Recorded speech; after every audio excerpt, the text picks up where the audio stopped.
ప్రార్థన చేసుకుని అందరూ సంబంధించినట్లయితే ప్రార్థన చేసుకుని ఈ యొక్క ఆరాధనను ప్రారంభించుకుందాం. మమ్మల్ని మిట్లుగా ప్రేమించిన మా తండ్రి, నీకు వందనాలు స్తోత్రం చెల్లించుకుంటున్నాం ప్రభా. ఈ యొక్క వారం అంతయు తండ్రి నాన్న నీ యొక్క దయగలగ హస్తాలతో తండ్రి నాన్న మమ్మల్ని కాచి కాపాడిన దేవా, నీకు వందనాలు స్తోత్రం చెల్లించుకుంటున్నాం ప్రభా. ఈ ఉదయకాలంలో తండ్రి నాన్న నేను స్తుతించడానికి గణపరచడానికి ఇచ్చిన భాగ్యం బట్టి నీకు వందనాలు స్తోత్రం చెల్లించుకుంటూ తండ్రి నాన్న పాటల ద్వారా మేము మాట్లాడపరుస్తుండగా తండ్రి నాన్న మా స్థుతుల మీద మీరు ఆశీర్వాదం తండ్రి నాన్న మీకు వందనాలు చెల్లించుకుంటూ నాన్న ఈ యొక్క కూడిన ఆది నుండి అంతవరకు మీరే అధ్యక్షతను నడిపించమని చిన్న ప్రార్థన అర్పించి తక్కువ దయచమని యేసుక్రీస్తు నా పేరు అడిగిస్తున్నాం తండ్రి. పాటలు పాడి మనం దేవుని నామం సంపాదిద్దాం. స్తోత్రము స్తోత్రం అని కీర్తన పాడేమని పాట పాడుతూ దేవుని నామం కనపరుద్దాం.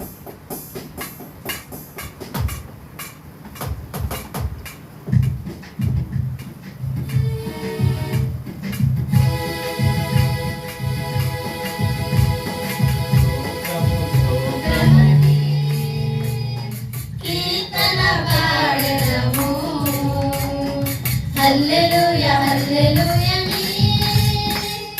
నిన్ను కొనియాడెదము స్తోత్రము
యెహోవా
ఎంత మంచి దేవుడు యేసయ్యా, నీవెంత మంచి దేవుడు యేసయ్యా అని పాట పాడుతూ దేవుని నామం కనపడతాం.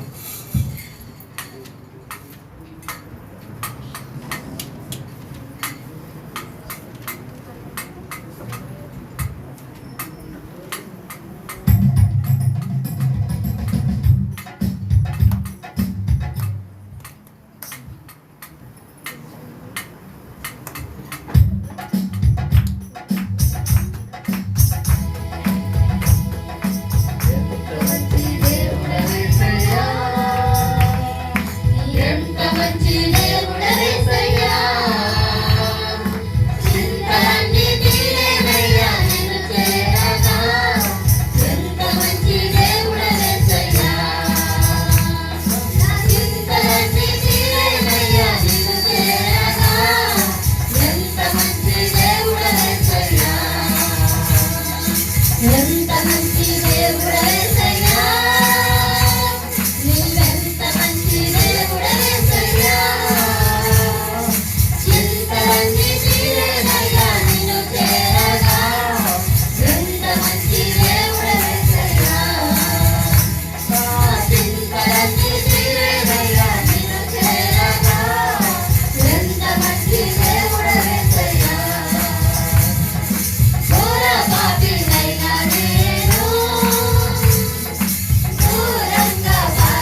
హల్లెలూయా. ప్రేమించేదన్ అధికముగా ఆరాధిద్దు అధికముగా అని పాట పాడుచు దేవుని నామం గర్పడదాం.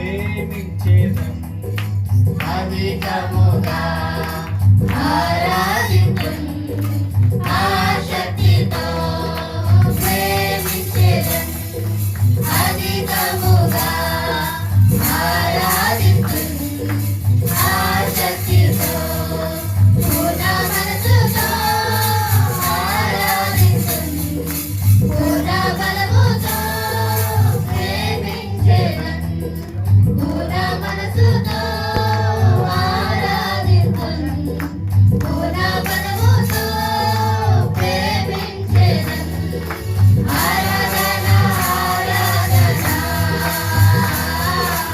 ఆరాధన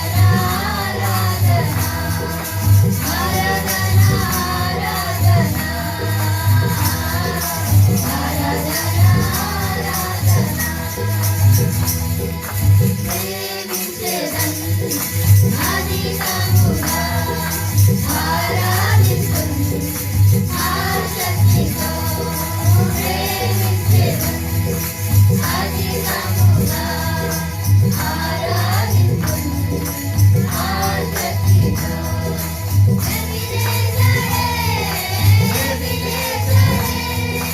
ఇంతవరకు ఆదుకున్నావు.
అధికముగా ఆరాధించును ఆసక్తితో ప్రేమించెదను అధికముగా ఆరాధించును ఆసక్తితో పూర్ణ మనసుతో ఆరాధించును పూర్ణ బలముతో ప్రేమించెదను పూర్ణ మనసుతో ఆరాధించును పూర్ణ బలముతో ప్రేమించెదను ఆరాధన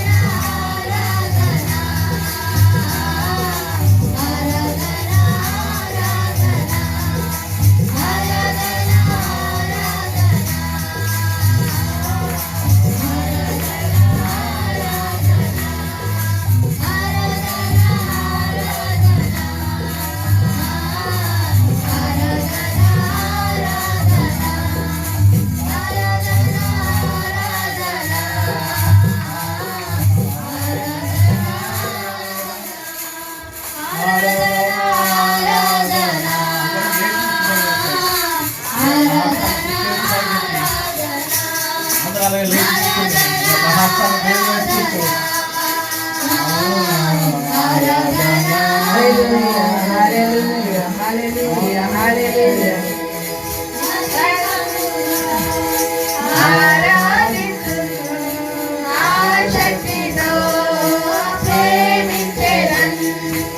అధికముగా ఆరాధించును ఆసక్తితో పూర్ణ మనసుతో ఆరాధించును పూర్ణ బలముతో ప్రేమించెదను పూర్ణ మనసుతో ఆరాధించును పూర్ణ బలముతో ప్రేమించెదను ఆరాధన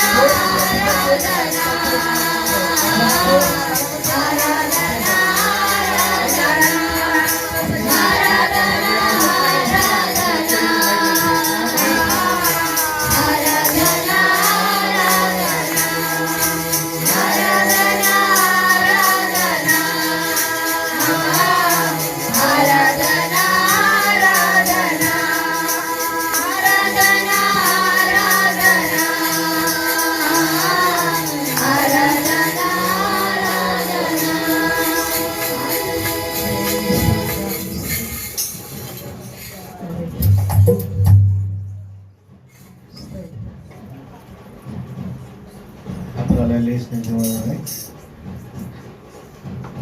ధ్యానపూర్వకంగా మన యొక్క పరిశుద్ధ గ్రంథం నుండి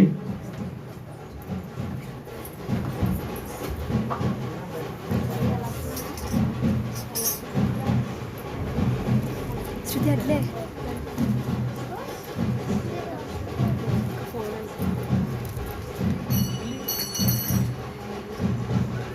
102వ కీర్తన ధ్యానపూర్వకంగా ధ్యానించుకుందాం. 28 వచనాలు ఉన్నాయి కాబట్టి అందులో 14 వచనాలు మనం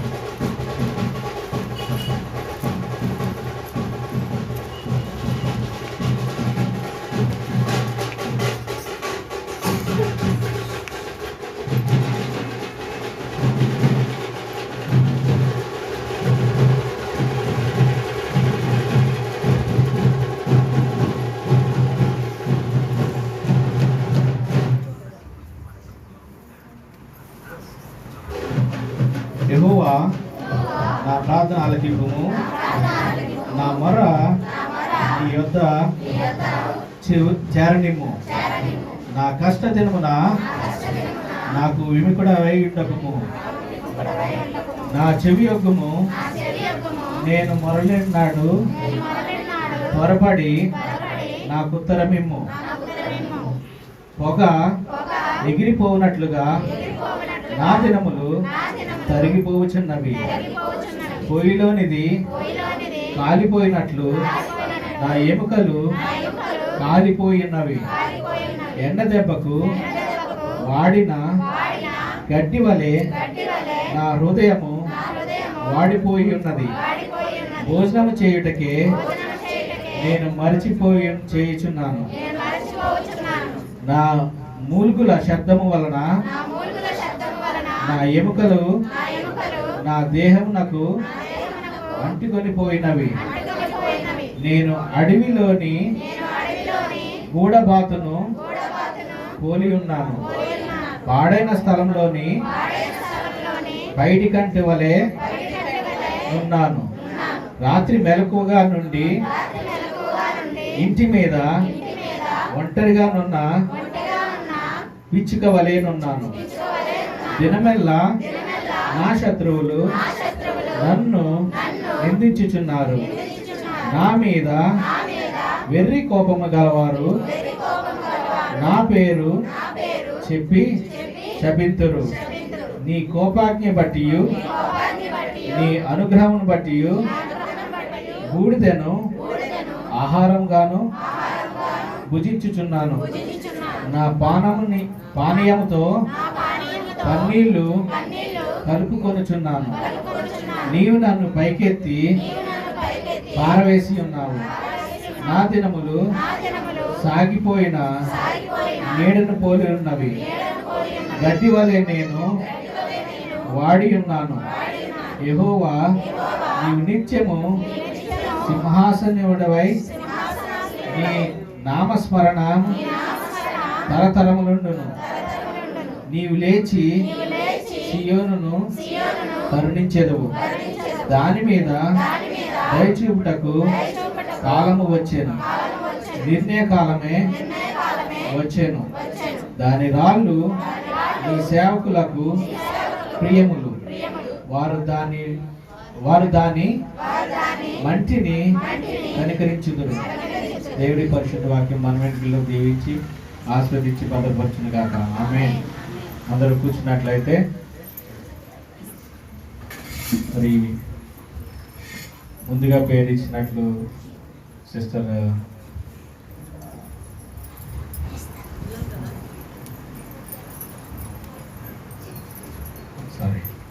మన సండే స్కూల్ పిల్లలు వచ్చి స్పెషల్ సాంగ్ పాడి వినిపిస్తారు. దాని తర్వాత వాక్యంలోకి వెళ్దాం.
స్తుతులకు పాత్రుడు యేసయ్యా, స్తుతి కీర్తనలు నీకేనయ్యా. స్తుతులకు పాత్రుడు యేసయ్యా, స్తుతి కీర్తనలు నీకేనయ్యా. మహిమకు పాత్రుడు ఆయనయ్యా. కీర్తియు ఘనతయు రాజునకే నే పాడెదా ప్రభు సన్నిధిలో. నే ఆడెదా ప్రభు సముఖములో.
చాలా సంతోషం.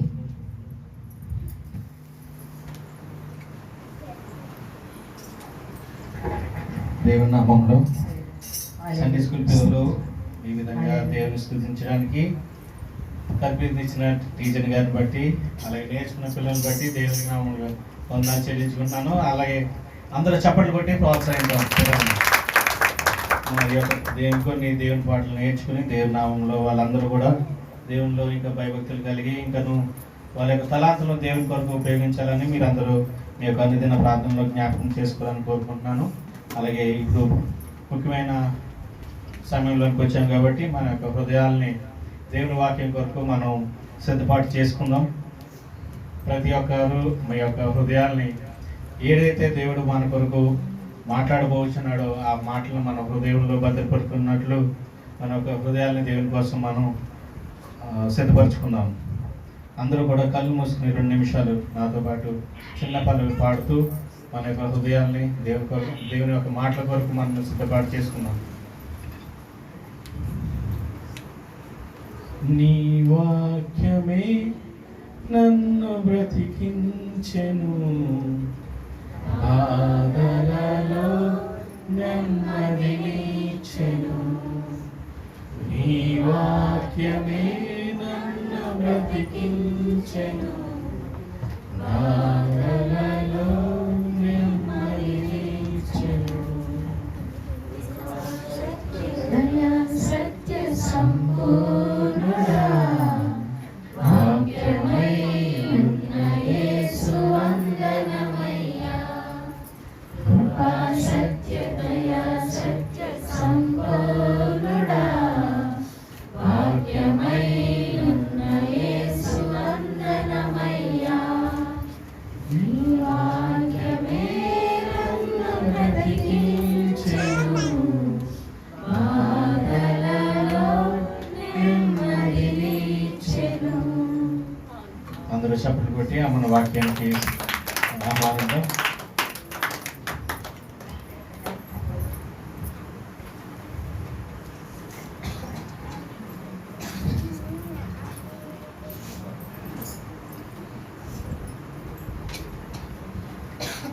దేవుని నామానికి మహిమ కలుగును గాక.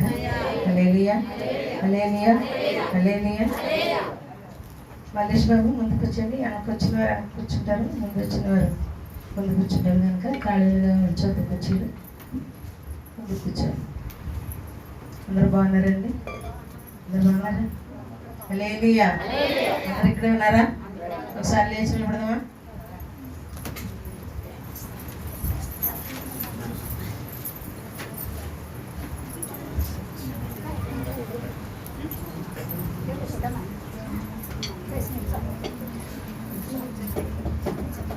ప్రపంచం అంతా ఈ దినాన్ని ఏ దినంగా భావిస్తున్నారు అంటే ప్రేమికుల దినోత్సవం అంట. ప్రేమికుల దినోత్సవం అన్న మాటకి ఇప్పుడు చేసే ప్రేమికులందరూ చేసుకునే దానికి అసలు అర్థమే లేదు. అది ఎందుకు లేదో తర్వాత చెప్పుకున్నాం. కానీ నీవు నేను మన ప్రాణం ఉన్నంత వరకు, మనం మట్టిలో చేరే వరకు నా యేసును ప్రేమించే బద్దులమైన హల్లెలూయా. ఆయన ప్రేమలో కొలత లేదు, ఆయన ప్రేమలో స్వార్థం లేదు, ఆయన ప్రేమలో కల్మషం లేదు. ఆయన ప్రేమ కొంచెం కాలం ప్రేమించి మిగిలిన సమయంలో విడిచిపెట్టేది కాదు. లేకపోతే నీ దగ్గర నుంచి ఏది కూడా ఆశించకుండా ఆయన శాశ్వతమైన ప్రేమతో ప్రేమించిన నా ప్రేమికుడు నా యేసయ్య. హల్లెలూయా, హల్లెలూయా. ఒకసారి ఆయన్ని హృదయపూర్వకంగా ప్రభు నా మట్టిలో చేరే వరకు, లేకపోతే నీ దగ్గరికి చేరే వరకు రాజా నిన్నే ప్రేమిస్తాను. నీ ప్రేమకు నేను బద్ధుడునై ఉంటాను కనుక నేను మట్టిలోకి వెళ్ళే వరకు, లేకపోతే నీ రాకడ వరకు నేను బ్రతుకుంటే, నీ మధ్యలో నా పోకడైతే నీవు తప్ప నాలో దేనికి ప్రేమ అధికం కాకూడదు. ఆ ప్రేమ నీ కొరకై ఉండాలని చిన్న మాట చేత ప్రభుని స్తుతించాం. ప్రేమించేదా యేసు రాజా నిన్నే ప్రేమించేదా హృదయపూర్వకంగా చెప్తాం ప్రేమించేదా యేసు రాజా నిన్నే ప్రేమించేదా చెప్దామండి ప్రేమించేదా ప్రేమించేదా ప్రేమించేదా ప్రేమించేదా నా ప్రాణమన్నంతా వరగొట్ట చెప్తామా నీ మట్టిలో చేరే వరకు అవునయ్యా నా ప్రాణమున్నంత వరకు నీ మహిమలో చేరే వరకు నా ప్రాణమున్నంత వరకు నీ మట్టిలో చేరే వరకు నా ప్రాణమున్నంత వరకు నీ మహిమలో చేరే వరకు నా ప్రాణమున్నంత వరకు నీ మట్టిలో చేరే వరకు నా నీ మహిమలో చేరే వరకు నా ప్రాణమున్నంత వరకు నీ మట్టిలో చేరే వరకు నా ప్రాణమున్నంత వరకు నీ మహిమలో చేరే వరకు ప్రేమించేదా యేసు రాజా నిన్నే ప్రేమించేదా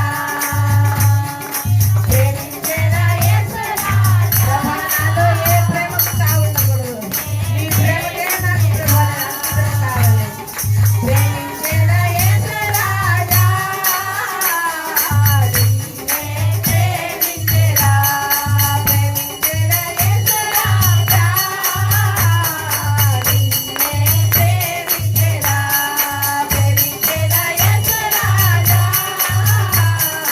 నిన్నే ప్రేమించేదా ప్రేమించేదా ప్రేమించేదా ప్రేమించేదా ప్రేమించేదా నా ప్రాణమున్నంత వరకు నీ మట్టిలో చేరే వరకు నా ప్రాణమున్నంత వరకు నీ మహిమలో చేరే వరకు నా ప్రాణమున్నంత చెప్తాం నా ప్రాణమున్నంత వరకు నిన్నే ప్రేమిస్తాను నీ ప్రేమలో ప్రభా కల్మషం లేదు నీ ప్రేమలో నిష్కల్మషమైన ప్రేమతో ప్రేమించినవాడు ఆఖరి పట్టు వరకు నా కొరకు రక్షణ సాక్షినవాడు నా పాపమును క్షమించినవాడు నా నిర్దోషిని రక్షించినవాడు నిన్నే ప్రేమిస్తానయ్యా నిన్నే ప్రేమిస్తానయ్యా నా ప్రాణమున్నంత వరకు నీ మట్టిలో చేరే వరకు నా ప్రాణమున్నంత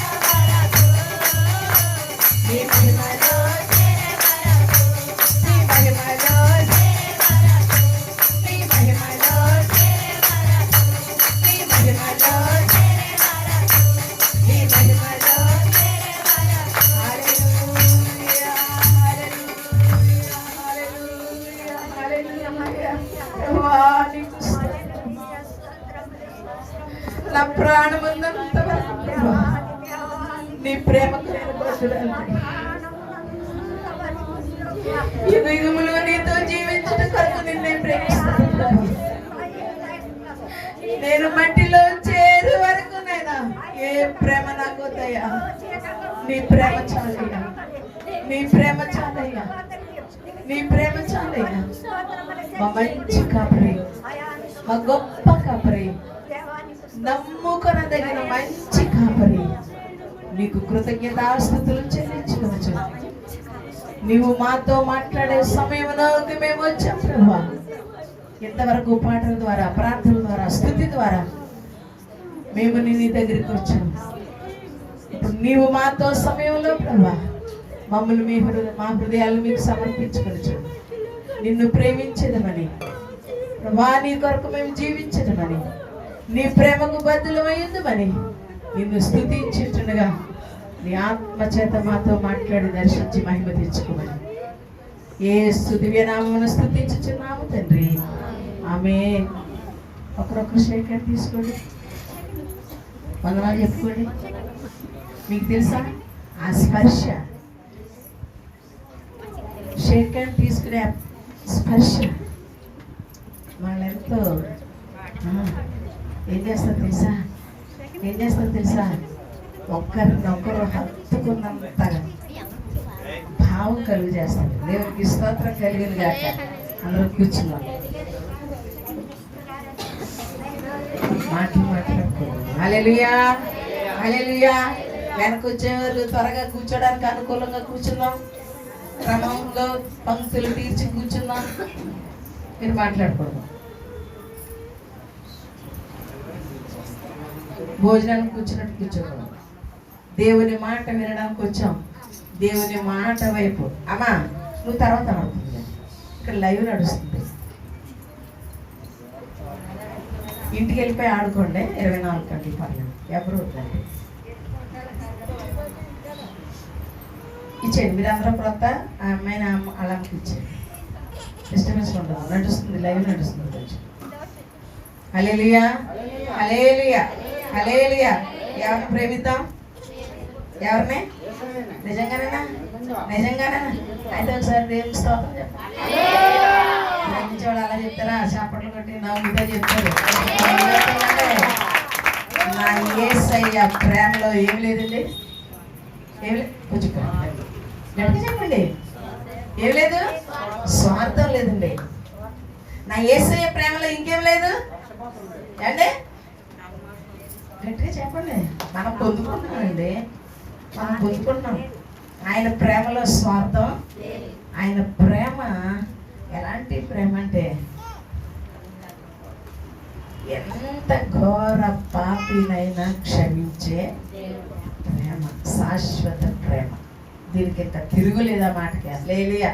ఏం లేదండి, తిరుగులేదు. మరి ఈ లోకంలో ప్రేమలో, ఈ వేళ చేసుకునే ప్రేమలో ఏముంది?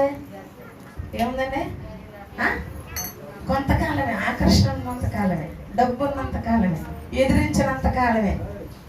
నా ఇష్టం వచ్చినట్టు చేస్తాను అని అన్నారా యువతలు కానీ అవతలు కానీ?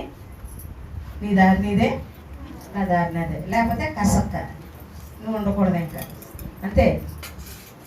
ఈ లోక ప్రేమ. కానీ నా యేసయ్య ప్రేమ శాశ్వత కాలం. అందుకే దేవుని వాక్యంలో ఒక మాట ఉంది, యోహాను గారు రాసిన సువార్తలో 3వ అధ్యాయంలో 16వ వచనం. ఎవరికి అంతా చెప్తారు? త్వరగా నిలబడి చెప్పాలి, క్రమం అది. బైబిల్ తీయొద్దు, దేవుడు త్వరగా లేచి చెప్పాలి. దేవుడు లోకమును ఎంతో ప్రేమించాడు కాగా తన అద్వితీయ కుమారునియందు పుట్టిన ఇంకెవరైనా?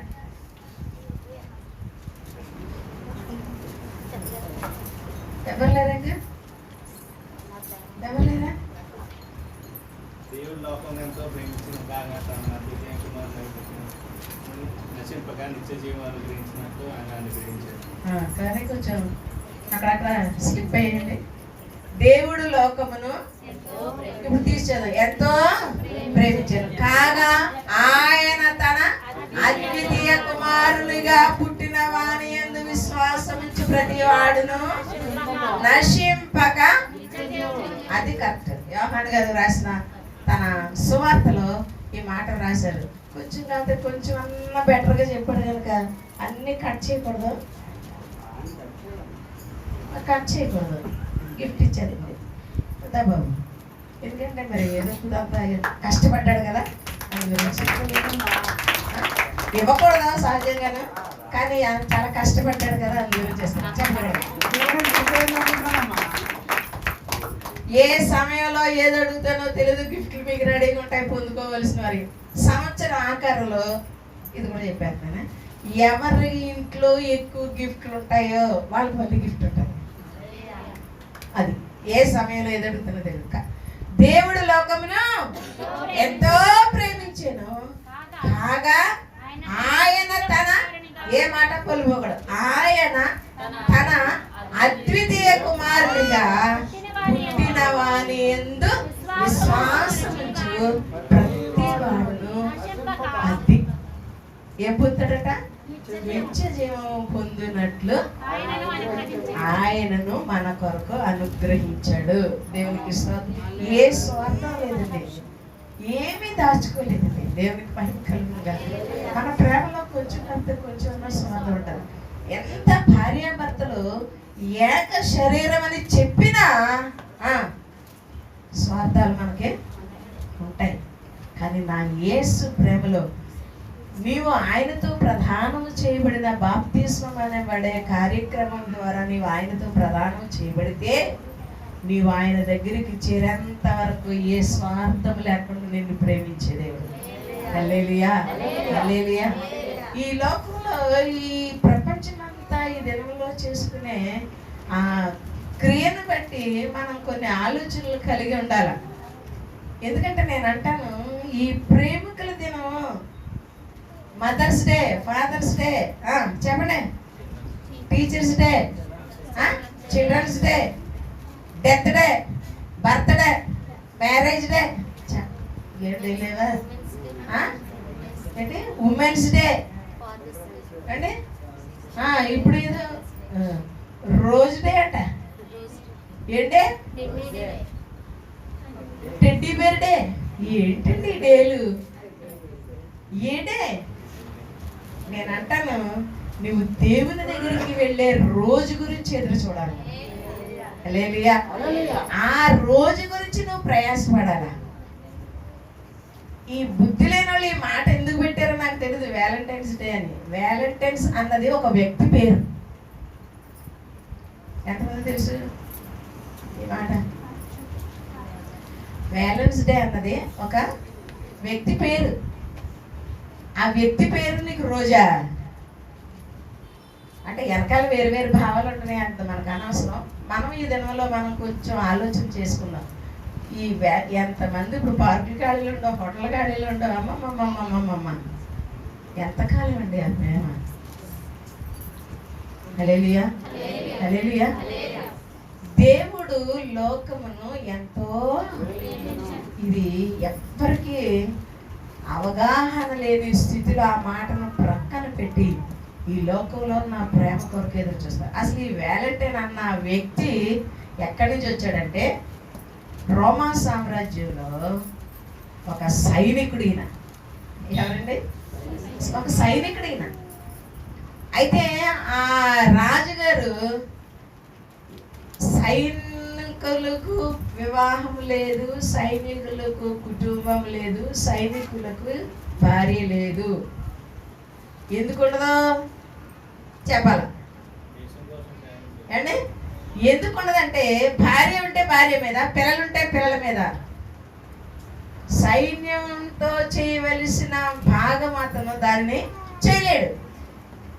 అమ్మ నేను చచ్చిపోతే నా పిల్లలు, అమ్మ నేను చచ్చిపోతే నా కుటుంబం, అమ్మ నేను చచ్చిపోతే అవి చెప్పడం కొంచెం ఏమైపోతారు. ఈ ధ్యాస ఉంటుంది కనుక దేశం కొరకు వారు పాటు పడలేరు. అందు గురించి ఏం చేశారంటే ఆ కాలపు రాజుగారు మరి సైనికులకు వివాహం చేసుకోకూడదని ఒక ఆజ్ఞ పెట్టేశాడు. అయితే ఈ వ్యాలంటైన్స్ డే అంటున్నారే, ఈ వ్యాలంటైన్స్ అన్న వ్యక్తికి చిరాకు వచ్చింది. చిరాకు వచ్చి రాజుగారిని ఎదిరించాడు. రాజుగారిని ఎదిరించి ఏం చేశాడంటే నేనేం చేసుకుంటాను ఏదో చేస్తాననేసి ఆలోచన కలిగి లేడు, కానీ ఒక ఆలోచన మాత్రం అతను కలిగింది. ఆ ఆలోచనతో ఏం చేశాడంటే రాజుగారిని ఎదిరించడం ద్వారాగా అతను చెరసాల్లో వేయబడ్డాడు. చెరసాల్లో వేయబడిన తర్వాత ఈ రాజుగారికి కూడా రిటైర్మెంట్ ఉంటారు కదా, ఆయన వెళ్ళిపోయిన తర్వాత మరొక రాజు వచ్చి ఈ వ్యాలంటైన్స్ అన్న వ్యక్తిని విడిపించాడు. వ్యాలంటైన్స్ డే అని చెప్పుకుని సంతోషించి ఈ రోజు నేను ఇలా చేశాను, పలానా వాళ్ళకి ప్రపోజ్ చేశాను. పెళ్ళిళ్ళు అయిన వాళ్ళకి కూడా ఇదే పోయే కాలం. ఏం చేస్తారు? ఈ మొక్కలకి ఇస్తే ఆడవాళ్ళు ఫేస్బుక్ ఫ్రెండ్స్కి ఇచ్చేస్తున్నారు. దేంట్లో ఇచ్చేస్తున్నారు, ఫోన్లో ఇచ్చేస్తున్నారు. ఎందుకంటే కలవడానికి లేక ఆడెక్కడ ఉంటాడు, ఇవి ఎక్కడ ఉంటుంది. ఏం చేస్తారు? ఏం పిచ్చింది ఇది. అర్థమవుతుంది అసలు మనం ఏం చేస్తున్నామో? అర్థమవుతుందా? పోనీ బాయ్ ఫ్రెండ్ గర్ల్ ఫ్రెండ్ ఉన్న వాళ్ళు చేస్తే పెళ్ళైన వాళ్ళు కూడా బాయ్ ఫ్రెండ్ గర్ల్ ఫ్రెండ్ అంటారు. ఇది ఎక్కడ న్యాయం? సరే, అతను విడిపించబడిన తర్వాత అతను విడిపించబడిన రోజే ఫిబ్రవరి 14. కానీ ప్రజలు ఏం చేస్తున్నారు? అతను ఉద్దేశంలో ఉన్న దాన్ని డేగా పెట్టారు. అసలు దీనికి ఏమైనా చరిత్ర ఉందా? ఆలోచించండి. అతని పేరు వ్యాలంటైన్స్. మనోళ్ళు ఏం చేశారు? ఆ ఫిబ్రవరి 14 ఏం చేశారు? ప్రేమికుల రోజు అన్నారు. అతని ఆంతర్యంలో ఒక భార్య కావాలి, ఒక కుటుంబం కావాలి, ఒక వ్యక్తిగా నేను సమాజంలో ఉండాలని ఆశించిన ఆ ఆశను ఏం చేస్తారంటే వీళ్ళు ప్రేమికుల రోజుగా పువ్వులు ఇచ్చుకుని నానా బీభత్సం సృష్టించారు. ఆ సృష్టించిన బీభత్సమే వ్యాలంటైన్స్ డేగా ప్రకటించేశారు. నాకు ఇది విన్నప్పుడు అసలు ఎందుకు ఇలాగా ఆలోచన లేని పనులు చేస్తున్నారో లోకం అంతే. సాతానుగాడు ఎప్పుడు ఆలోచన లేని పనులే చేస్తాడు, దేవునికి విరోధమైన పనులే చేస్తాడు. హల్లెలూయా. అందుగురించి కీర్తనాకారుడు మొదటి కీర్తనలో రాస్తాడు, ఏమని రాస్తాడంటే, దుష్టుల ఆలోచన చొప్పున. దుష్టుడి ఆలోచనకు ఒక క్రమం ఉండదు, నిజాయితీ ఉండదు, యథార్థత ఉండదు. మాటిస్తే దాన్ని నెరవేర్చాలన్న జ్ఞానం కూడా దుష్టుని ఆలోచనకు, మంచి నడవడిని చెరిపే దుష్టుని ఆలోచన మనం గనక ఆ మార్గంలో నడిస్తే దేవుని దగ్గర నుంచి ధన్యతను పొందుకోలేము. చదువుదాం మొదటి వచనం. దుష్టుల ఆలోచన చెప్పున నడవక. దుష్టుని ఆలోచన ఏ విధంగా ఉంటది?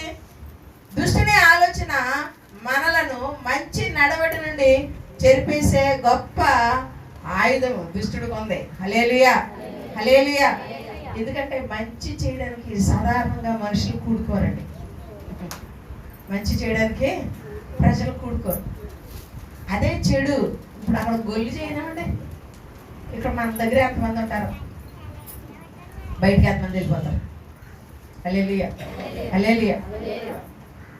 అదే మంచి జరుగుతుంది, ఏదో జరుగుతుంది చూడండి, అక్కడ ఎవరో కనపడదు. ఎందుకని? మంచి సాధారణంగా మనుషులకి ఇష్టం అవ్వదు, చెడే ఎక్కువగా ఇష్టపడతారు. అందుగురించి దేవుని మాటలు కొంచెం పక్కెళ్తున్నాను. ఇలాంటి వారు పరిగెత్తే వారికి దేవుని వాక్యంలో ఒక మాట ఉంది. ఏ మాట తెలుసా? రహిరంగా చెప్తారు అంటే దురద చెవులు. ఏ చెవులండి? ఏదోటి వినాలా, ఆ వినయ్ మంచి వినరు. ఈ దురద చెవులు ఉన్నవారు మంచిని వినరు, ఎప్పుడు చెడు గురించే లాగుతూ ఉంటారు. ఏం జరిగింది, ఏమైంది, ఏంటి. నిన్న ఒక వ్యక్తి గురించి మేము చిన్న మీటింగ్, మా కోర్ కమిటీ మీటింగ్లో మేము ఒక మాట మాట్లాడాం. ఒక వ్యక్తి గురించి ఒక వ్యక్తి మాట్లాడుకునేటప్పుడు ఒకవేళ ఆ వ్యక్తి లేనప్పుడు ఆ ఉన్న వ్యక్తుల్ని నీ దగ్గర నుంచి లాగుతారు, నీ దగ్గర నుంచి లాగుతారు, నా దగ్గర నుంచి లాగుతారు. 6 కూడుకోవలసింది ఆరో ఒక వ్యక్తి లేకపోతే ఈ 5 దగ్గర నుంచి సేకరించి అతనికి ఇష్టమైనవే తీసుకుంటాడు. అలాగే నువ్వు నేను కూడా మనకి ఇష్టమైనదే మనం తీసుకుంటాం. కానీ దేవుని చిత్తానికి ఏది అనుకూలమో, ఏది ఇష్టమో, ఏ విధంగా మనం ఉండాలో అది తీసుకోకపోవడం వల్లనే ఆయన ఈ లోకానికి రావాల్సి వచ్చింది, ప్రేమించవలసి వచ్చింది. దేవునికి మహిమ కలుగును గాక. ఆయన ప్రేమలో స్వార్థం లేదని చెప్పుకుంటున్నాం కనుక దుష్టుడు పెట్టే ఆలోచనకు మనము దొరకక, దుష్టుని ఆలోచన చొప్పున నడవక, పాపుల మార్గమును నిలువక, అపహాసకులు కూర్చుంటే చోటన కూర్చుండక. మరి ఏం చేయాలా? లోకంలో వాళ్ళే ఉన్నారు అంటే, లోకంలో మిళితమైన ప్రజలు ఉన్నారు. మరి ఏం చేయండి? ఆ క్రింది మాట చెప్తున్నారు కీర్తనకారు, యెహోవా ధర్మశాస్త్రమునందు ఆనందించుచు దివారాంతరము దాన్ని. అంటే బైబిల్ దగ్గరే కూర్చుందామా, ఇక మనకు పనులేమీ లేవా అంటే, నీ మాట, నీ క్రియ, నీ తలంపు, నీ చూపు, నీ వినికిడి, నీ క్రియలు అన్నీ కలిపి దేవునిని ప్రేమించే కార్యక్రమంలో మనం ఉండాలి. దేవుని ప్రేమించే కార్యక్రమంలో మనం గనక ఉంటే ఆత్మ ఫలాలు మన దగ్గర ఉంటాయి. ఏముంటాయండి? ఆయన ప్రేమిస్తే మనకు వచ్చే ఫలం ఏంటంటే ఆత్మ ఫలాలు మన దగ్గర ఉంటాయి. ఆత్మ ఫలం ఏమనగా 9 ఉన్నాయి కదండి. ఇవన్నీ మన దగ్గర ఉంటాయి.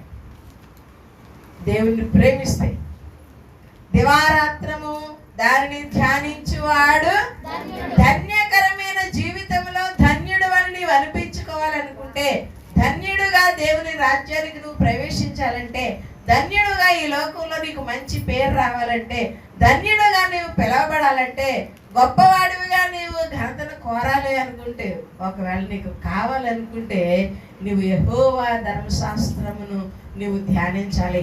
మాటలో ఆ ధ్యానానికి కలిగిన మరి విధానం కనబడాలి. వినికిడిలో ఆ ధ్యానానికి కలిగిన ప్రవర్తన ఉండాలి.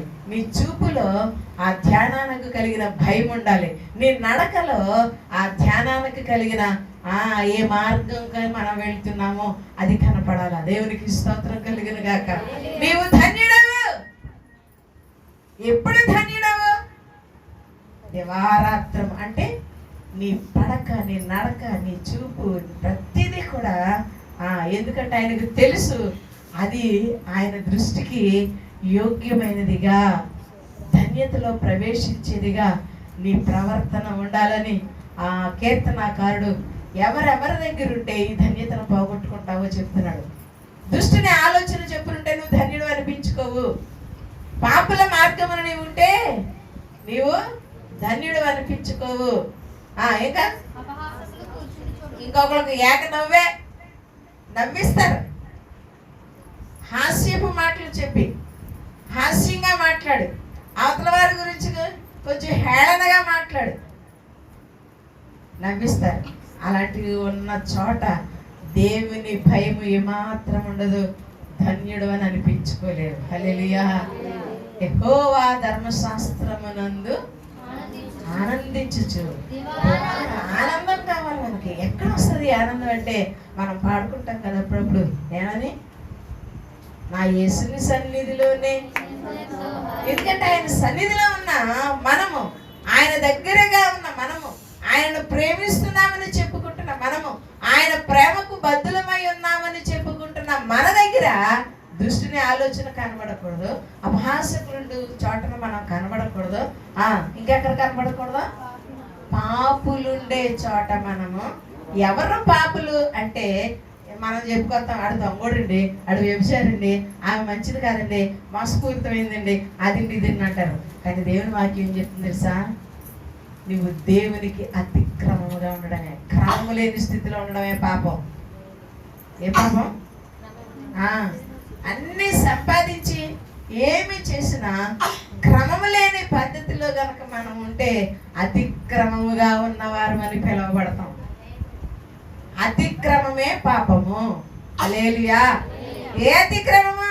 నీ దేవుడైన యెహోవాను తప్ప దేనిని నీవు ఆయననే ప్రేమించాలి. ఆయన ప్రేమించకుండా లోకంలో ఉన్న వాటి వైపు గనక నీ కనుదృష్టి కానీ, నీ వినికిడి కానీ, నీ చూపు కానీ, నీ నడక కానీ, నీ ఆలోచన కానీ ఉన్నదంటే అది అతిక్రమమే. కానీ ఏ విధంగా ఉండాలంటే యెహోవా ధర్మశాస్త్రమునందు దివారాత్రం దాన్ని ధ్యానించువాడు ధన్యుడు. దేవునికి మహిమ కలుగును గాక. ఎవరు ధన్యులండి? ఎవరు ధన్యులు? నేను ధన్యుడను అని చెప్పగలిగితే, ఏంటి నాకు ఇంకేం లోటు లేదండి, పిల్లల పెళ్ళిళ్ళు అయిపోయి ఇల్లు కట్టేసినాను, అంతా అయిపోయింది, పెన్షన్ వచ్చేస్తుంది, లేకపోతే ఏదో వచ్చేస్తుంది, నాకు అన్నీ వచ్చేస్తున్నాయి, నాకు పర్వాలేదండి అన్నవాళ్ళు ధన్యులా? మా అబ్బాయికి ఉద్యోగం వచ్చేసిందండి, మా అమ్మాయి సెటిల్ అయిపోయిందండి, అంతా అయిపోయిందండి, ఓ మంచి ఇల్లు కట్టుకునండి, ఏదో తినడానికి చిన్న పొలం కొనుక్కునండి, అది ధన్యత? లైమ్ అయిపోతాయండి. నువ్వు పోతే ఏది నీకు కూడా రాదు. హల్లెలూయా. నీ ధన్యత నీకు కూడా వస్తుంది. ఏ ధన్యత? దేవుని సన్నిధిలో నీవు మంచి అనిపించుకోవడమే, ధన్యతలో నీవు ఉండడమే నేను నిత్యత్వాన్ని తీసుకుపోతుంది. హల్లెలూయా. ప్రేమించేవాడు మన కొరకు ఏది దాయకుండా సమస్తాన్ని ఇచ్చిన దేవుడు. దేవునికి స్తోత్రం కలుగును గాక. అందుకే మన వాక్యానికి వచ్చే ముందు ఏమని పాడం? నే మట్టిలో నీ మహిమలో ప్రేమించేదా? హల్లెలూయా, హల్లెలూయా. మన ధ్యాస ఎప్పుడు ఏది ఉండాలంటే, నేను మట్టిలోకి వెళ్ళిపోతే ఒకవేళ ఆయన రాకడైతే కడబూరు శబ్దంతో ఆయన ఎదుర్కొనే కృపలో నేను ఉండాలంతే. హల్లెలూయా, హల్లెలూయా. ఈ ధర్మశాస్త్ర గ్రంథములోని మాటలను మనము చదివినప్పుడు మరి సువార్తలలో మరి యోహాను గారు ఒక మంచి మాట రాస్తూ ఉంటారు. దేవునికి మహిమ కలుగును గాక. ఆ ముందు ఒక మాట నేను దేవుని సన్నిధిలో చెప్పడానికి ఇష్టపడతాను. 41వ కీర్తన భాగంలో మొదటి భాగంలో ఒక మాట ఉంటుంది, చదువుదాం మనం. 41వ కీర్తన మొదటి వచనాన్ని చదువుదాం తొందరగా. బీదలను కటాక్షించు వాడు ధన్యుడు, ఆపత్కాలమున వారిని తప్పించును. దేవునికి స్తోత్రం కలిగిన గాక. ఎవరు తప్పిస్తారు? దేని యందు నీ ధ్యాస ఉందో, ఎవరు నీకు సహాయం చేస్తారని ఉందో, నీ కనుదృష్టి చూచుచున్నవాడని, నీ వినికిని విడుచున్నవాడని, నీ నడకను గమనిస్తున్నవాడని, నిన్ను పరిశీలిస్తున్నవాడని నీవు ఆయన మీద దృష్టిస్తే ఆయన కాపాడతాడట మనల్ని. హల్లెలూయా, హల్లెలూయా. ఎవరిని కాపాడతాడటండి? బీదలను కటాక్షించున్నారు వాడు ధన్యుడు, ఆపత్కాలమున యెహోవా వారిని తప్పించును. యెహోవా వారిని కాపాడి బ్రతికించును. భూమి మీద వాడు అది. ఎవరు ధన్యులండి? దేవుని చేత తప్పించబడాలి.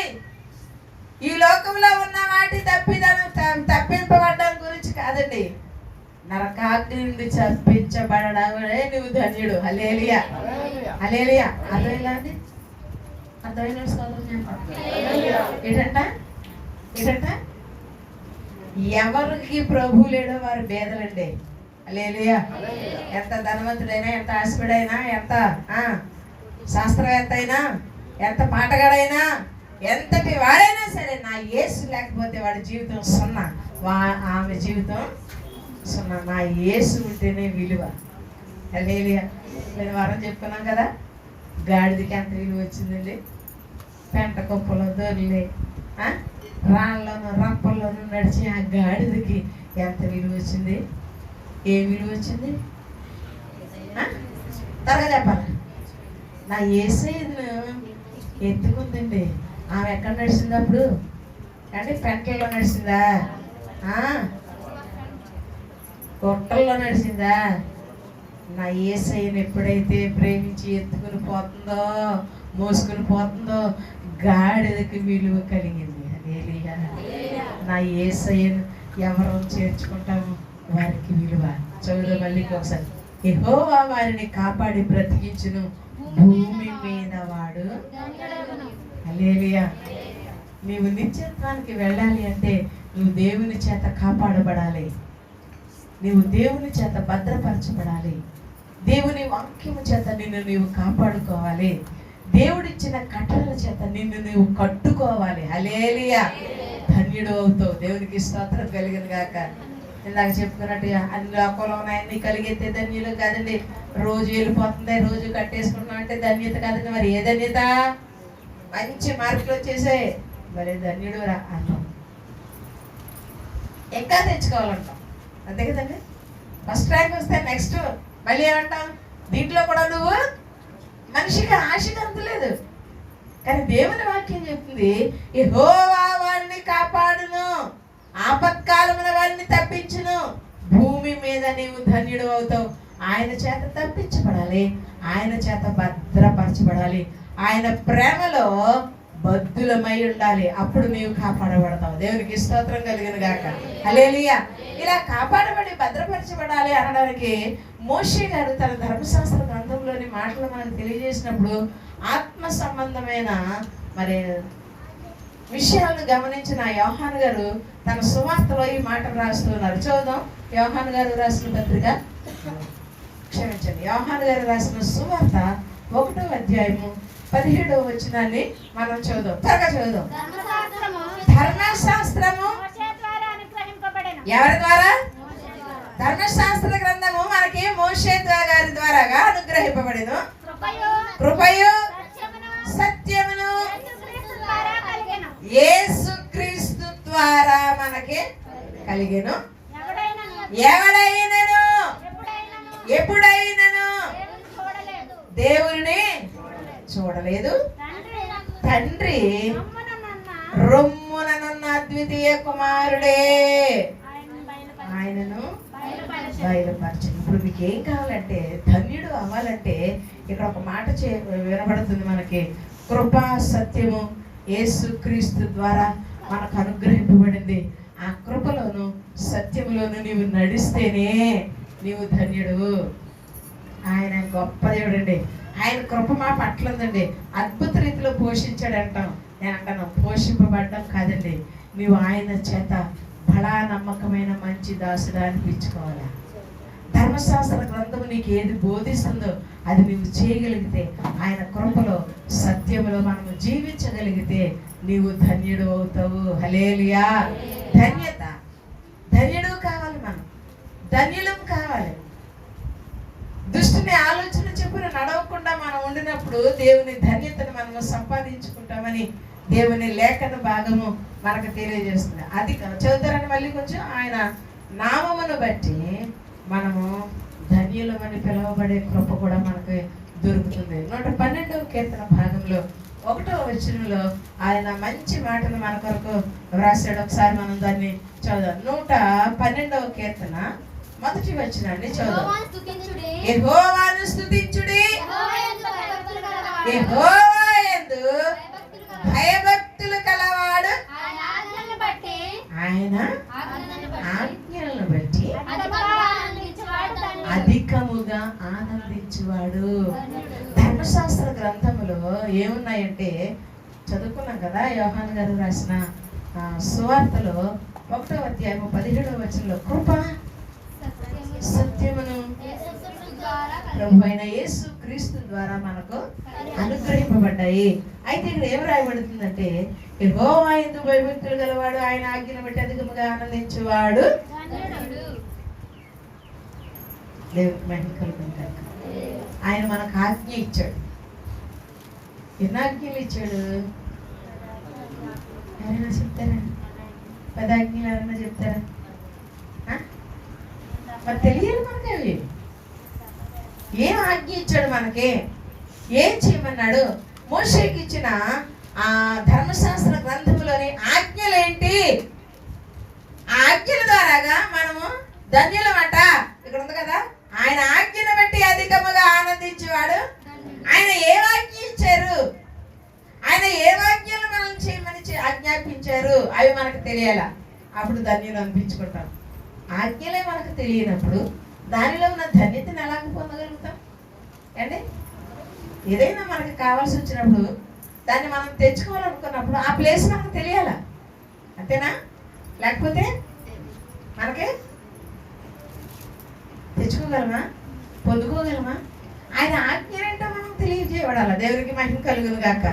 112వ కీర్తన భాగంలో ఆ కీర్తనకారుడు ఈ విధంగా వ్రాస్తూ ఏమంటున్నాడు? యెహోవా యందు భయభక్తులు గలవాడు ఆయన ఆజ్ఞలను బట్టి అధికముగా ఆనందించాలి. మామూలు ఆనందం కాదండి. ఈ విధంగా దేవుని ఆజ్ఞ ఉంది, నేను దాని యందు స్థిరపడాలి, నేను దానిని అనుసరించాలి, దాని యందు నా జీవితాన్ని కట్టుకోవాలి. ఆయన ఆజ్ఞాపించిన దాన్ని నేను క్రమముగా, అతిక్రమములో కాక క్రమములో నేను పాటించాలి అని కనుక మనం ఆసక్తి చూపించగలిగితే, ఆయనను స్తుతించగలిగితే, ఆయనను పొగడగలిగితే, ఆయనను కీర్తించగలిగితే, ఆయన నామమును గొప్ప చేయగలిగితే నీవు ధన్యుడవు. హల్లెలూయా. అధికంగా ఆనందిస్తావు. దేవుని సన్నిధిలో ఉన్న ఆత్మ ఫలాలను గనక మనము ఫలిస్తే అధికమైన సంతోషం. ఎందుకంటే ఆత్మ ఫలాలు చాలా శ్రేష్టమైనవి. దేవునికి మహిమ కలిగింది. మన జీవితపు అంతము వరకు కూడా ఆ ఫలాలను ఫలించవలసిన వారంగా ఉన్నాం. దేవునికి మహిమ కలుగుగాక. ఆ కృప ఆత్మ ఫలాలతో నిండిన జీవితాన్ని జీవించగలిగితే మన హృదయంలో ఆనందమే. పోయిన వారం మనం చెప్తున్నాం కదా, ఒక అబద్ధానికి దక్కపడానికి ఎన్ని అబద్ధాలు ఆడాలి? అదే నువ్వు సత్యం చెప్పేశావు అనుకో, 100 సార్లు అడిగినా ఒకటే జవాబు వస్తుంది. ఏరా కొట్టావా? భయపడిపోయాడు, ఏం చేస్తాడు అని వెనక ఆడు కొట్టాడు అంటాడు. 10 సార్లు అడిగాను కూడా ఆడు కొట్టాడు అంటాడు, అక్క కొట్టింది అంటాడు. ఒక్కటే తిరగదు. ఆ జవాబుకి ప్రశ్నిస్తే ఒక్కటే సరైన జవాబు ఉండదు. అదే నేను కొట్టాను ఆడు కొట్టాడు అని కనుక చెప్పేశాడు అనుకోండి, ఇంక గొడవ ఇంకా బాగుంది. ఏరా అని ప్రశ్నించే అవకాశం లేదు. ఇంకా నువ్వు ఆత్మ ఫలాలను గనక ఫలించగలిగే వాటి ఎందుకు సంతోషిస్తే నీకు మరలా సాతాను కూడా వచ్చి ఇది నిజమా అని చెవిలో పోదడానికి అవకాశం లేదు. ఆ మొట్టమొదటి టైమే ఏమో ఇది రమ్యంగా కనపడుతుంది, ఏమో దీని గురించి ఏం చెప్పాడు మా ఆయన అడుగుతానని చెప్పలేరు. కొంతమంది బోర్డు బెత్తనం చేసేస్తుంటారు ఈ ఆడవాళ్ళు. బయట దగ్గరికి తెలిసిన తర్వాత ఏమ్మా ఇలా చేశానంటే అవును చేశాను, నీకు చెప్పాలా అన్నీ ఓ నేనంటాను పిన్ టు పిన్ తెలియాలా.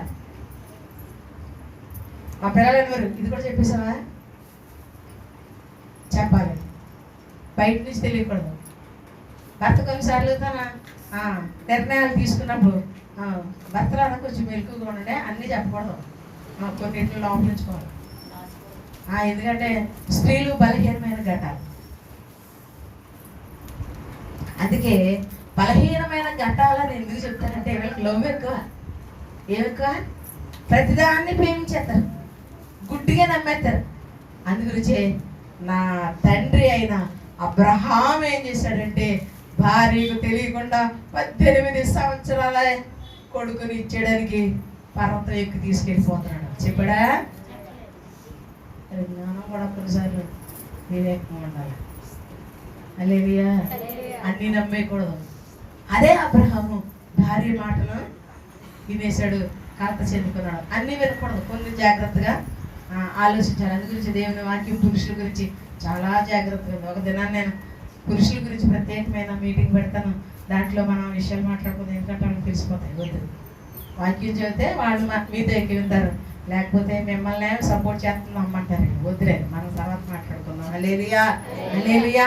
దేవుని వాక్యం చెబుతుంది, నీవు యెహోవా ధర్మశాస్త్రమును నీవు దివారాత్రము ధ్యానించి ఆయన కట్టడలను గనక నీవు చేయగలిగితే నీవు ధన్యుడవు. చదువు మళ్ళీ ఒకసారి 112 కీర్తన భాగంలోనే ఆ మొదటి మాటను చదువుదాం ఒకసారి. యెహోవా యందు భయభక్తులు కలిగి ఆయన ఆజ్ఞలను బట్టి అధికంగా ఆనందించాలి. దేవునికి మహిమ కలుగును గాక. ఎలా ఆనందించాలి?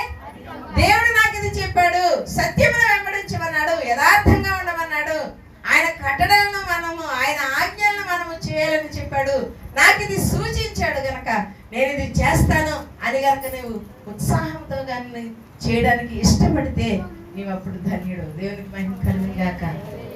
కొన్ని చెప్తే ఇష్టపడరండి, ఇష్టపడరా, అలాగే చెప్తారులేని తలకాయ ఇలాగ ఊపేస్తారు. నేనంటాను ఓపకో, ఆలోచించి నేను ఒక ఆవిడ ఫోన్ చేసి ఒక విషయంలో ఆఫ్ చేయమని నన్ను. నేను రాత్రి దొరకలేదు, ఆవిడకి నేనే దొరకలేదు, లేకపోతే ఉండు ఆవిడ పైన. తమాషానా? దేవుని కార్యాలంటే మనకి అధికంగా ఆనందించాలి. నువ్వు ఎప్పుడు అధికంగా ఆనందిస్తావంటే నింద కలిగినప్పుడు ఆనందించాలి. అది వాక్యం చెప్పేది. ఆత్మ ఫలాల్లో ఏముందంటే దీర్ఘశాంతముతో కూడిన ఎందుకు ఆ మాట చెప్పాడండి? సాత్వికముతో కూడిన, ప్రేమతో కూడిన, దయాళత్వంతో కూడిన, మంచితనంతో కూడిన. చెప్పండి, ఆత్మఫలాలు ఇంకా తెలీదా? నేర్చుకోండి. ఒకటి కాకపోతే ఒకటన్నా చేద్దాం. దేవుని కృప మనకు తోడైంటుంది గాక. ఒకటి కాకపోతే ఒకటన్నా అవలంబిద్దాం. హల్లెలూయా, హల్లెలూయా.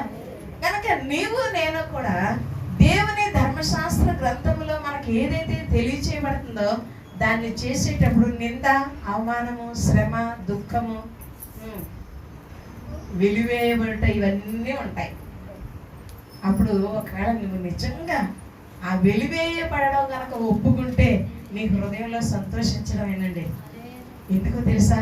నా దేవునితో నేను నడుస్తున్నాను, నేను ధన్యుడను, నేను ధన్యురాలను, నా కుటుంబము ధన్యతలో ఉంది, నా బిడ్డలను క్రమపరచుకోగలుగుతున్నాను, నా బిడ్డలకు దేవుని కూర్చిన బోధ నేను చేయగలుగుతున్నాను, దేవుని కూర్చిన జ్ఞానాన్ని వారికి నేర్పగలుగుతున్నాను. కష్టమేనండి కొన్నిసార్లు దాన్ని వారు అవలంబించరు. అయినా సరే మనం ఏం చేయాలి తెలుసండి? నువ్వు నిలబడాలి. ఏం చేయాలా? కష్టపడు. హల్లెలూయా. నువ్వు కష్టపడు.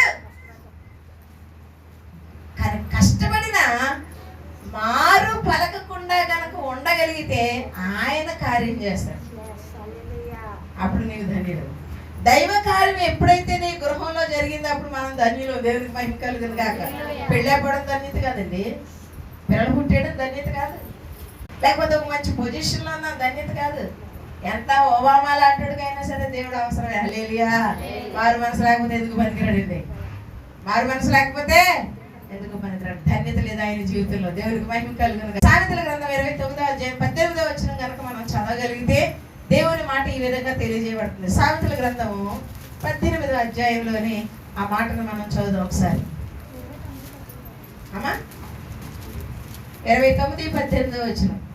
దేవోక్తి లేని ఎడల ఒకవేళ ఆ విధముగా సరిచేసే పరిస్థితులు మాకు కనపడకపోతే చదవమ్మా. అది దేవుని మహిమ కలుగును గాక. ఒకవేళ దేవోక్తి దేవుని మాట మనకు లేకపోతే కట్టు విడిచి లేకదండి. కట్టు కనుక ఇప్పామనుకోండి, మీకు తెలుసా కొన్ని ఆవులకి మధ్యలో మెడకేసి ఏం చేస్తారు? దాన్ని మెడకేస్తారు, గంట కదండి, కర్ర వేస్తారు, దొన్నపోతులకి వేస్తారు కదా. ఎందుకో తెలుసా?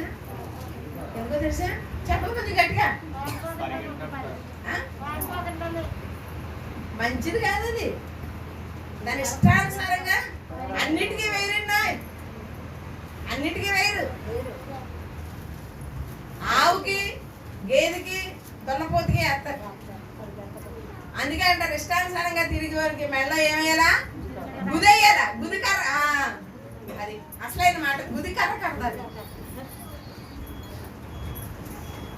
కనుక వద్దు మనకు ఆ కర్రలు. హల్లెలూయా. వద్దు, తిన్నని మార్గంలో నడుద్దాం. దేవునికి స్తోత్రం కలుగును గాక.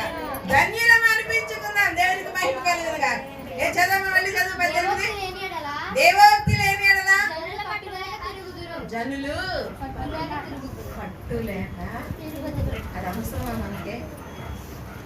దేవుని మాట మనకు అవసరం, దిద్దుబాటు మనకు అవసరం, సరిచేయబడడం మనకు అవసరం. హల్లెలూయా. అది లేకపోతే మన జీవితాలు ఇష్టానుసారమైన బ్రతుకులే. మన ఇష్టానికే మలుచుకుంటాం కొన్నిసార్లు. నీ ఇష్టానికే మలుచుకోకూడదు. నీ అనుకూలానికి మలుచుకుంటావు కొన్నిసార్లు. నీ అనుకూలానికి మలుచుకోవద్దు. కష్టపడు, తిరుగంటే మళ్ళీ వేరేదిగా అర్థం చేసుకున్నారు కంట. దేవుని వైపు తిరుగు, దేవుని మాట వైపు తిరుగు, దేవునికి మనం సమర్పించుకున్న సమర్పణలో తిరుగు. వచ్చినా పర్వాలేదు, ఏమొచ్చినా పర్లేదు. హల్లెలూయా. ఎందుకో తెలుసా? పర్వాలేదు అంటున్నాను. ఎవరైతే, ఏదైతే, ఏ పరిస్థితి అయితే మీకు అభ్యంతరం ఉందో ఆ పరిస్థితులను ప్రభు చూస్తాడు. దేవునికి స్తోత్రం కలిగిన గాక. మారుస్తాడండి. దేవునికి స్తోత్రం కలిగిన గాక. 25 సంవత్సరాల నిరీక్షణలో ఈ దినాన్ని నేను సంతోషిస్తున్నాను. ఎందుకో తెలుసా? ఎప్పుడు ఏ మాట మారు పలకలేదు నేను. ఎందుకో తెలుసా? పిలిచింది దేవుడు, అప్పగించింది దేవుడు, నిలబడవలసిన బాధ్యత మనదే. హల్లెలూయా. అప్పుడు ఆయన కార్యం చేస్తాడు. మనం నిలవబడకపోతే, సరైన మార్గంలో మనం నడవకపోతే, మన ఇష్టానుసారమైన అనుకరణలో మనము జీవించగలిగితే దైవ కార్యాలను ఎన్నటికీ చూడలేము. ఒకవేళ మనం అడిగిన దానికి జవాబు తర్వాత మనమే పూర్తి చేసుకున్నాం. Dash dash. హల్లెలూయా. మనకు తెలిసి మళ్ళీ చదువుదాం ఆ మాట. 29. దేవోక్తి లేని ఎడల జనులు కట్టులేక తిరుగుదురు.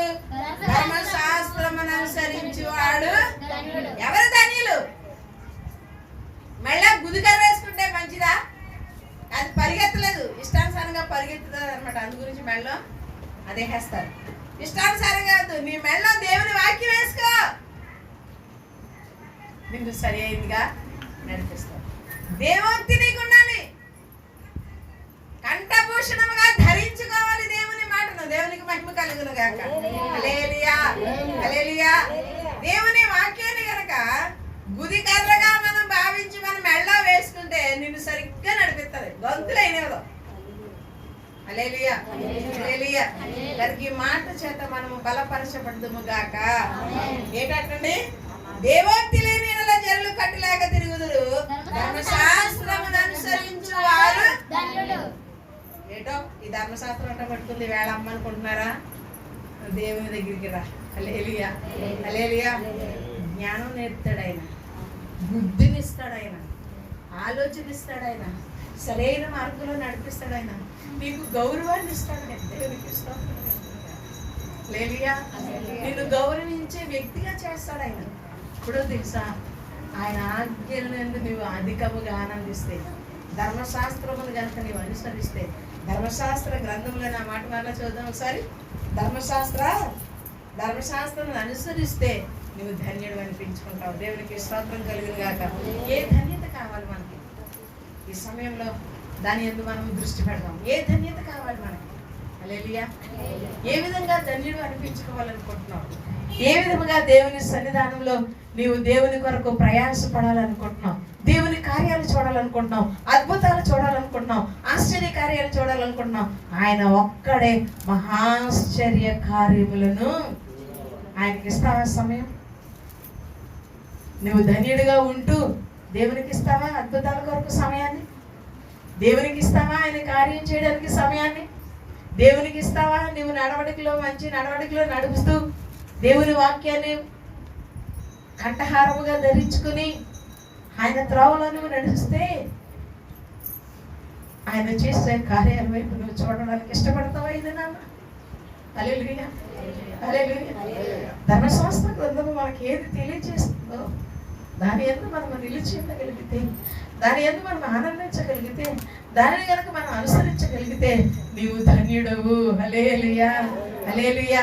ఏ ధన్యత కావాలి నీకు? ఇదేనా ధన్యుడు అని అనిపించుకోవాలి అని కనుక నీవు ఆశిస్తే వీటిని ఒకసారి మరలా ఆ రెఫరెన్స్లో రాసుకోండి. వాక్యంలో మీకు అందరికీ మొబైల్స్ ఉన్నాయి కనుక మళ్ళీ ఆ రెఫరెన్స్లు తీసుకోండి, చదవండి. ఏ ధన్యత కావాలి మనకి? ఏ విధంగా ధన్యులు అనిపించుకుంటాం మనం? దేవునికి స్తోత్రం కలుగును గాక. హల్లెలూయా, హల్లెలూయా. ఈ ధర్మశాస్త్ర గ్రంథము మనకు బాల శిక్ష లాంటిదంట. ఎలాంటిదట? చదువుదాం. మాట ఎక్కడ ఉందో తెలుసా మనకే? చదువుదాం ఒకసారి. గలతీయులకు రాసిన పత్రిక 3వ అధ్యాయం 24వ వచనం. ఏం చేస్తున్నారా? బైబిల్ పక్కన నువ్వు ఇక్కడనా? కాబట్టి మనము విశ్వాస మూలమున నీతిమంతులమని తీర్చబడినట్లు క్రీస్తునద్దకు మనలను నడిపించుటకు ధర్మశాస్త్రం మనకు బాల శిక్షకు కూడా ఆయన. అర్థమైనా? మళ్ళీ చదవమంటారా? మళ్ళీ చదువు మీరు ఒకసారి. గలతీయులకు రాసిన కాబట్టి మనము విశ్వాస మూలమున నీతిమంతులమని తీర్చబడినట్లు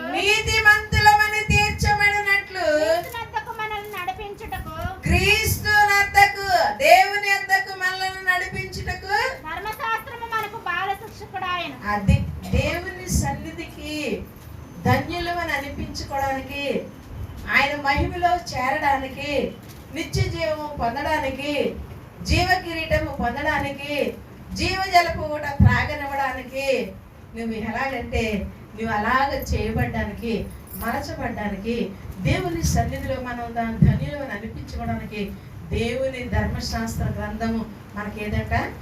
బాల శిక్షకుడు ఆయన. అంటే నువ్వు నేర్చుకునేది ఎంతో ఉంది ఎప్పుడో వరకు. దాని గురించి పౌలు గారు అంటారు, నేను ఇంకా చాలా నేర్చుకోవాల్సింది. పౌలు గారు ఎంత పరిచర్య చేశారండి, కానీ ఏమంటాడు? ఇంకా నేను నేర్చుకోవాల్సింది ఎంతో. నువ్వు గ్రంథాన్ని ఎన్నిసార్లు చదివినా, ఎన్నిసార్లు నువ్వు చేసినా, ఎన్నిసార్లు నువ్వు విన్నా ఒక నూతనమైన విధానంలో దేవుని వాక్యం మనకు అర్థమవుతూ ఉంటుంది.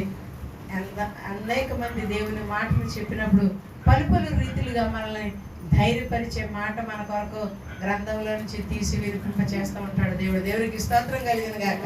గలతీయులకు రాసిన పత్రికలోని ఆ మాట, దేవుని ధర్మశాస్త్ర గ్రంథము మనకి ఏమైందంట? బాల శిక్షకుడు ఆయన. హల్లెలూయా, హల్లెలూయా. అంటే మీకు ఎప్పుడు నేర్పిస్తుంది? అది నేర్చుకోవాలి ఆయన దగ్గర. మనం ఆయన సన్నిధిలో మనం నేర్చుకోవలసింది ఎంతో ఉంది. నేర్చుకుంటూ దేవుని దగ్గరికి మనము కొనసాగిపోవలసిన ధన్యతలోనికి మనము నడిపించబడదుము గాక. హల్లెలూయా, హల్లెలూయా. ఇంకొక మాట నేను చెప్పి నేను ముగించడానికి ఇష్టపడుతుంటాను. యాకోబు గారు తన పత్రికలో ఒక మంచి మాట రాస్తూ ఉంటాడు. చదువుదాం ఆ మాటను మనం. ఇన్ని ధన్యతలు చెప్పినప్పుడు చదివేట అక్కడే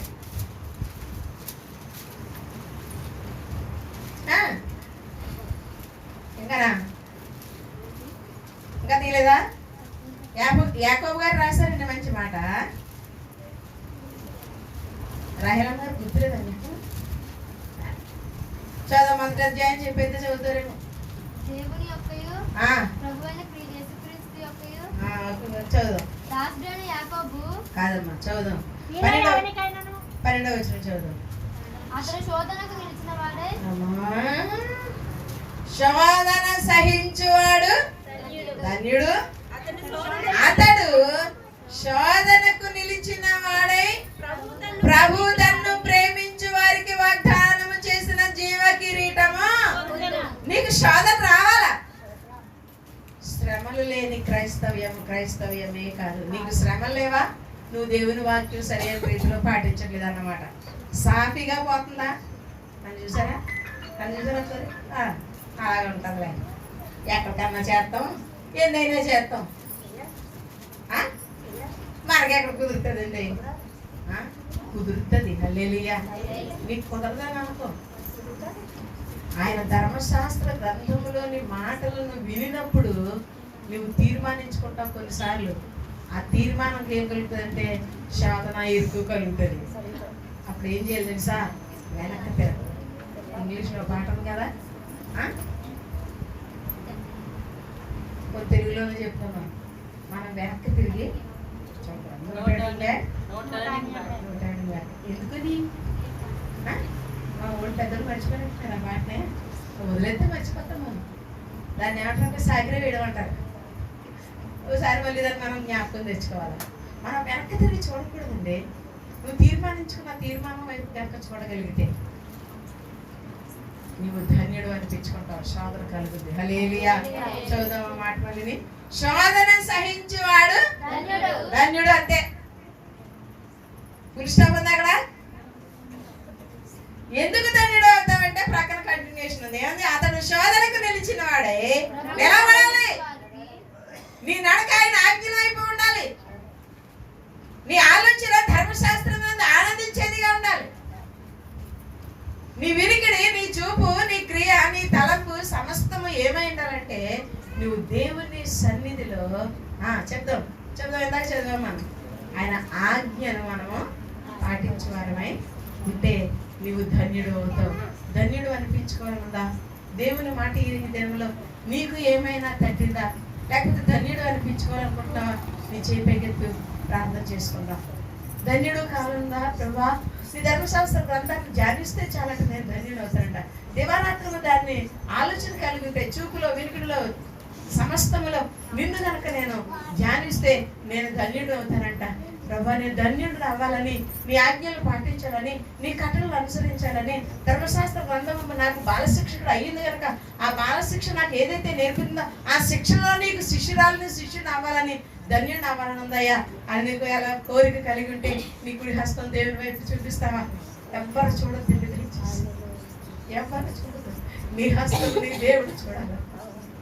నీ హృదయాన్ని చూచుచున్న దేవుడు. నీ హస్తం చాపం ఆయన హస్తంతో పెట్టు. ఆయన నీ హస్తాన్ని పట్టుకునే దేవుడు. నిన్ను నడిపించే దేవుడు, నిన్ను విడిపించే దేవుడు.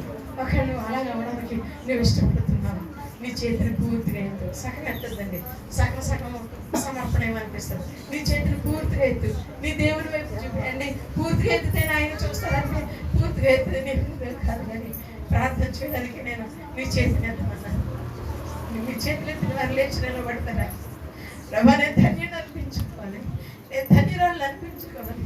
నేను ధన్యుడిని అయితే నేను జీవకిరీటం ఇదిగో నువ్వు నాకు చెప్పావు ఆఖరి మాటలో. శోధన సహించేవాడు ధన్యుడు అంటావు, నీ ఆజ్ఞలు గైకునేవాడు ధన్యుడు అంటావు. ఆపత్కాలమున నీవు నన్ను తప్పిస్తానన్నావు. తప్పింపబడడానికి నేను నిత్య రాజ్యం నుంచి నీ సన్నిధిలో ఉండడానికి, నిత్య నరకాగ్ని నుంచి తప్పించబడడానికి ఈ దినంలో నేను ధన్యుడు అనిపించుకోవడానికి నేను ఇష్టపడుతున్నాను. ప్రభువా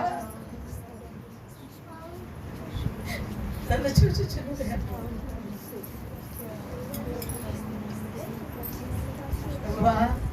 నీ వాక్కును మేము విన్నాం. నీ వాక్కును మేము విన్నాం ప్రభా, నీ వాక్కును మేము విన్నామయ్యా. ఏ విధంగా ఉంటే ధన్యులు అనిపించారు. దృష్టిని ఆలోచన చెప్పిన నడువక పాపల మార్గమును నిలువక అపహాసకులు కూర్చుంటూ చాటను కూర్చుండక నీ ధర్మశాస్త్ర గ్రంథములో అపహాసకులు ఎవరో గుర్తించే ధన్యత నాకు, దుష్టులు ఎవరో అని ఆలోచన ఏంటో నేను గమనించవాలిగా. అపహాస్యమేదో దాని నుంచి నేను తప్పించబడ్డానికి నేను నీ చేత ధన్యులు అవడానికి ప్రభా, ధన్యకరమైన జీవితంలో నిత్య జీవంలోని జీవ కిరీటాన్ని పొందడానికి నేను ఇష్టపడుతున్నానయ్యా. మా మంచి కాపరి నిలుచున్న మమ్మల్ని చూచుచున్న దేవా, అంతరంగములను చూచుచున్న దేవా, మా జీవితాలు క్రమపరచబడిన వారమై, అతిక్రమములో నుండి క్రమపరచబడిన వారమై, సత్యమును వెంబడించే వారమై, కృపలో మేము ఉండు వారమై, ధన్యకరమైన జీవితమును జీవించుట కొరకు శోధనను జయించిన వారమై, నిందను జయించిన వారమై, అపనిందను జయించిన వారమై, దుష్ట శక్తుల ప్రభావం నుంచి విడిపింపబడిన వారమై మేము ధన్యులుగా తీర్చబడడానికి ఈ దినములో మమ్మల్ని మీకు సమర్పించుకుంటున్నామయ్యా. ధన్యకరమైన జీవితం నాకు కావాలయ్యా. ధన్యుడిని అనిపించుకోవాలయ్యా, ధన్యురాలను అనిపించుకోవాలయ్యా. ఈ లోకంలో నువ్వు నాకు సమస్తం ఇచ్చావు, కానీ నిత్య జీవం కొరకే నేను ధన్యుడను కావాలి నాయన. ఇట్టి కృప చేత నీ వాక్యము చేత మమ్మల్ని భద్రపరచు. ఆత్మ సంబంధమైన మనోనేత్రమునకు గురుడిదనము కలిగించే ప్రతి లోక సంబంధమైన ప్రతిక్రియ మా నుండి తొలగిపోవును గాక. మహిమతో మమ్మల్ని శుద్ధులుగా చేసి ఈ వాక్యం వైపు మమ్మల్ని మళ్ళింపచేసి మహిమ పొందమని యేసు నామమున స్తుతించుచున్నాము తండ్రి, ఆమేన్. మీ హృదయాలు సమర్పించుకోబడిన వారు మరి రాముగా కూర్చుందాం దేవుని సన్నిధిలో. ఈ దినములో ఏ మాట అయితే నేను ఈ విధంగా నిలవబడ్డానికి కారణంగా చేసిందో, ఏ మాట అయితే నీవు నిలవబడ్డానికి చేయెత్తడానికి నిలవబడ్డానికి నువ్వు ఇష్టపడ్డావో, ఆ హృదయములను దేవుడు ధన్యకరమైన జీవితంలో నడిపించును గాక, ధైర్యం ఇచ్చును గాక, వారితో ఆయన సన్నిధి ఉండును గాక, వారికి ధైర్యం అనుగ్రహించి ఆయన మాట బలపరచును గాక. మంచిది. దేవుని వర్తమానం చేత సంధింపబడిన మనం అలాగే ఉండిపోతుంది. ఇంటికి వెళ్ళిన వాళ్ళు యథాతథ